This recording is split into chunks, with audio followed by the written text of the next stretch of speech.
Queenslanders have gathered in their thousands at ceremonies right across the state today, paying their respects to all of those who have served our country.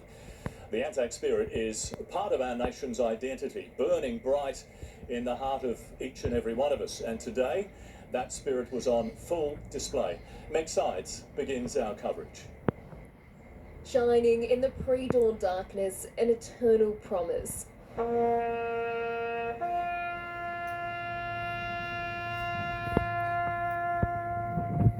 To never forget those who have served our country and those who never made it home.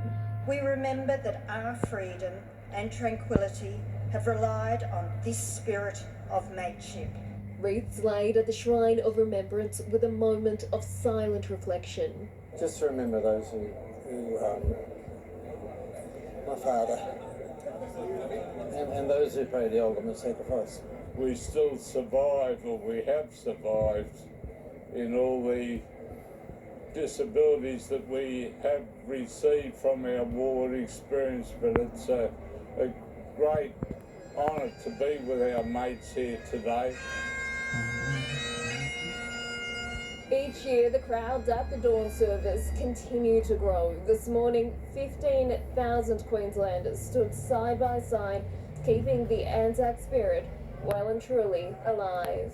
As you come up the stairs to lay the wreath, I looked at the amount of people that were up on the top tier and I was gobsmacked. It was really, really good that people have come out in numbers. It shows that it matters to the country, and the younger generations are really taking on board and going to keep it moving forward. This tradition is special because it celebrates Australian mateship. That mateship on display as these veterans embrace for the first time. Back in 1994, we deployed on Operation Lagoon, and we never knew each other. We were on the aft flight deck of the Tobruk. He was on the left, I was on the right, sleeping. 30 years later, today, we finally meet. It means a hell of a lot. It does. At Currumbin Beach under Elephant Rock, bagpipes opened the Gold Coast's largest ceremony. Flares set off to the sound of gunfire on the Broadwater. From the east to the west of the country, hundreds of thousands gathered. Standing in solemn silence, ensuring the ANZAC legend lives on. At the going down of the sun, and in the morning, we will remember them, lest we forget. Meg Sides, 9 News. Well, following the dawn service, thousands streamed through the city, lining the streets to pay tribute to those who've served and those who wear the uniform today. The contingent of World War II and Vietnam veterans continues to shrink in size, but the legacy they leave behind only grows in stature. Through the heart of Brisbane, a march to the beat of soldiers past.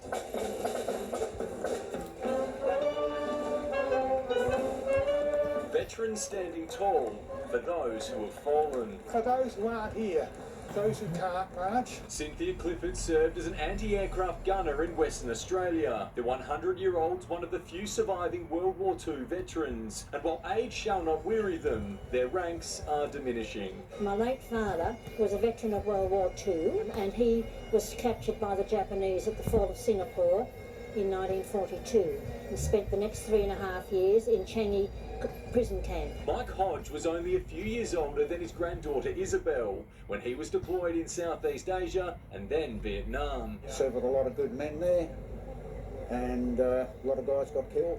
David Heed walked a similar path. He was conscripted to fight in Vietnam in 1966. I'm terribly proud of the fact that I've served the country, and I'm happy enough to sort of just acknowledge all these other people that have gone before me. A sacred day of memories, musing and mateship. It's been 108 years since the first Brisbane ANZAC Day parade, and thousands continue to pack the streets. The only thing bigger than the crowd is the overwhelming sense of national pride. Mind-boggling, I tell you, it's it gets bigger and bigger every year. Absolutely wonderful, absolutely wonderful. It brings me to Rusty. I rust a lot. An emotional day too for those following in the footsteps of family. They gave up all this tomorrow so we can live today. Whilst my grandparents didn't really want me to know all of the horrors that they experienced, I had an appreciation for what they have done for our country. Stirring scenes on the streets of the Gold Coast as the new generation carry a flag so many have sacrificed everything for. I lost two very good friends in Vietnam. I was on an armoured personnel carrier and we hit a landmine. About 2 or 3 months later, I woke up in a hospital in Melbourne. These active service men and women now carrying the mantle of the ANZAC spirit. And while many who came before them are gone, their bravery and sacrifice will never be forgotten.